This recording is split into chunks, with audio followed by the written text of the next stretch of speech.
BMW has always made the 3 Series as a luxury and sporty blend. The M3 is the epitome of sportiness that BMW makes for the 3 Series. But now, if you want the middle spot, the sweet spot of luxury and not compromising on too much power, well, now BMW has this. Welcome everybody to the 2023 BMW M340i.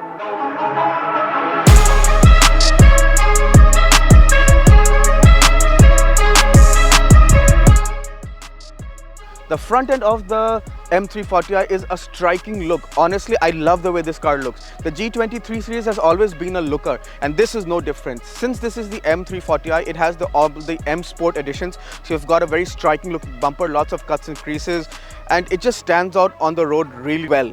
You've got the active aero grille, which opens and closes depending on the need of the engine, if it needs more air or not. So currently it's closed, but it can open when it's driving, and it looks pretty cool as well because then you can see the cross members and lots of stuff inside, which is fascinating. Since this is the M Sport, this also has the 50th anniversary emblems, which again, personally, it looks really good. It's an option for most of the BMWs, but I think it's standard if you pick up an M car or an M Sport model.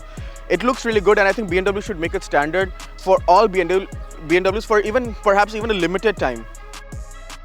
When you come to the side of the G20 series, it's got a conventional 3-box sedan looks, which I'm personally a big fan of. I love the way this car looks from the side. Lots of cuts and creases going around the fenders, around the shoulder line of the car. It just looks really good. You've got some fabulous looking 19-inch wheels. These also have the 50th anniversary emblem center caps in the middle, which makes it stand out. And you do have red calipers, which is again the significance for the M340i. You do have an M badge on the fender, which sticks out like a sore thumb. I wish this wasn't there. Would have perhaps made the car much more cleaner on the side. But again, they have to make sure that people know that this is a bit more special than the regular 3 Series. What also makes this more special than the regular 3 Series are these mirrors, which look really, really good. You've got lots of cuts and creases, and it's actually like a legit proper M car mirror, which feels a bit extra for a car like this, but BMW has done a great job of integrating it, and it feels just at home. Honestly, I can't fault the way this car looks.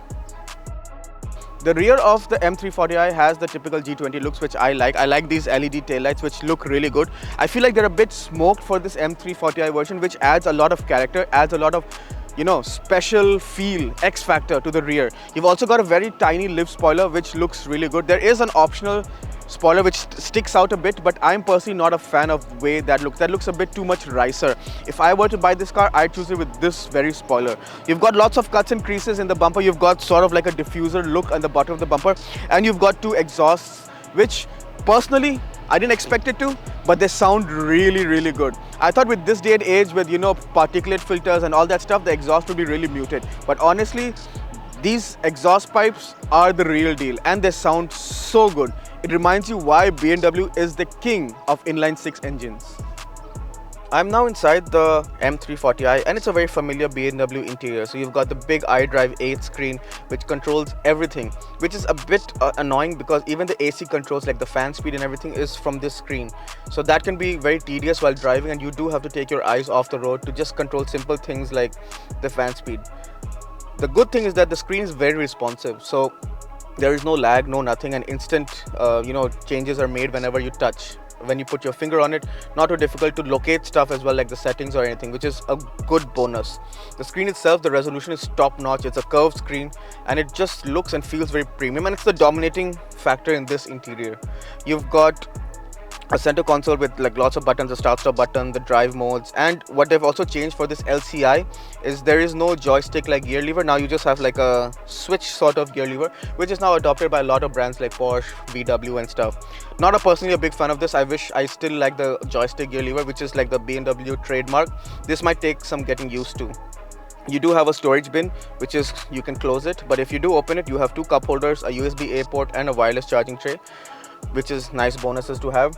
I also like this interior shade a lot. It matches very well with the exterior. It contrasts really well, and whoever spec'd this car has great taste. Honestly, it just looks so good.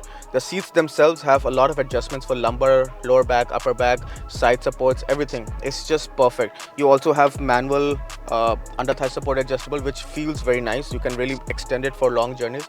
It just makes it very comfortable. What can I say? BMW interiors have always been the best in build and feel. This one is no different. BMW has killed it with this interior. I'm now in the rear of the M340i, and it's just a regular G23 series, which is honestly a great starting point. You have a lot of room, so I have a lot of leg room, a lot of knee room, a lot of space to tuck in my feet. I have a lot of headroom as well. This seat is much more behind than what I would usually have as my driving position. As you can still see, I have a lot of space, so taller people are also welcome inside here. The interior color looks very good, and honestly it just blends so well. You do have seat back pockets on both seats as well. You do have AC controls for the rear passengers and two Type-C ports to charge your stuff as well. You do have a center armrest as well, which is perfectly height, so you can just rest your elbow comfortably. You do have cup holders as well for two passengers, and overall the interior feel ambience is really good. You've got nice big windows. You do not have a panoramic sunroof though, but it still lends in a lot of light, and honestly it's one of the better seats in this segment. I know other cars in this segment are much more tighter, much more cramped, so BMW has nailed the interior packaging of the 3 Series so well. Now I'm behind the wheel of the M340i, and honestly it's my most favorite thing to do with this car. Just drive it all the time. Let's get the numbers out of the way. This has the famed B58 3-liter turbocharged engine, produces about 370 horsepower. It is X-drive, so you've got all the grip in the world. So let's see how this car drives. Actually, let's start it out by launching. Just use the launch control. Put into drive, Sport Plus, Sport Traction, which you have to actually do from the screen, which is a bit annoying. What else do we do? Put the gearbox in sport, left foot on the brake, right foot on the throttle, launch control active, and here we go. Oh my god, this thing does 0 to 100 in under 5 seconds. Oh boy, this is a fast car.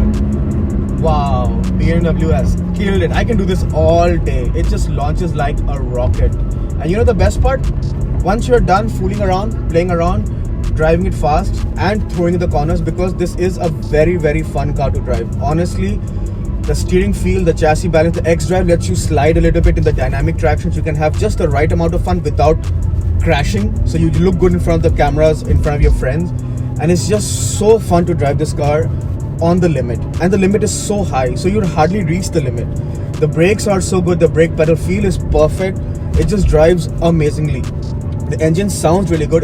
There is some pumped in audio, no doubt about that, but there is lots of natural exhaust noises which sounds really good as well. It comes in from the back, and if you know exactly when to lift off at around 3000 RPM in Sport Plus mode, there is some pops and bangs as well. The ride, I'm on some bumpy roads, is a bit stiff because of the low profile tires, but extremely livable on a daily basis. It is not a backbreaker, and that's what makes this car so good. You can live with it on a daily basis and enjoy it so enthusiastically. And if you put it into comfort mode, the engine noise dies down and it just becomes like a regular 3 Series. So nice. The dual personality is top notch. And then if I put it into Eco Pro mode, it's even more quiet and it's so refined. Like the throttle response is so dulled down. It's perfect for cruising and extracting as much fuel economy as possible, because what I've been driving a bit aggressive, let's be honest, and with the weather and all, it's actually pretty fun to push this car in slippery conditions, and I've been getting 10.5 liters per 100. On the highway, I also got about 6 to 6.5 liters per 100, which is commendable for a 3-liter engine. It's pretty big if you ask me, and it's delivering such kind of fuel economy. Stupendous. What do you need? This car is just perfect. Whatever I have asked of this car, it has delivered, and more than what I've asked. Perfect. BMW has just killed it, nailed it, and I know why this car is so famous in the car enthusiast market. In conclusion then, the BMW M340i. Well, it's one of those cars that is so hyped in the car enthusiast market all over the world. I've been trying so hard to get my hands on this car, and I finally got a chance. And I'm so glad, because now I do understand why this car is so hyped. It looks really good. It drives beautifully. The famed B58 motor is such a gem. If you drive it sanely, you can even get amazing fuel economy. And it's insanely practical as well. You can carry your family, the luggage, everything in just one package. It's one of those cars that hardly comes in the market that can do it all. This is one of them. At around $90,000 Canadian for this car with some options, it's definitely a bit pricey for a non-M car. I mean, M cars are now going for about 100k, but a bit more than 100k. So if you can make the stretch, then you can perhaps get an M car. But this is much more practical to live with. Looking at the current pricing of the market and how cars are priced with stuff and markups and all that, it's actually pretty good value. And if I were in the market to buy a car, this would definitely be a finalist, or maybe even the car I might end up with.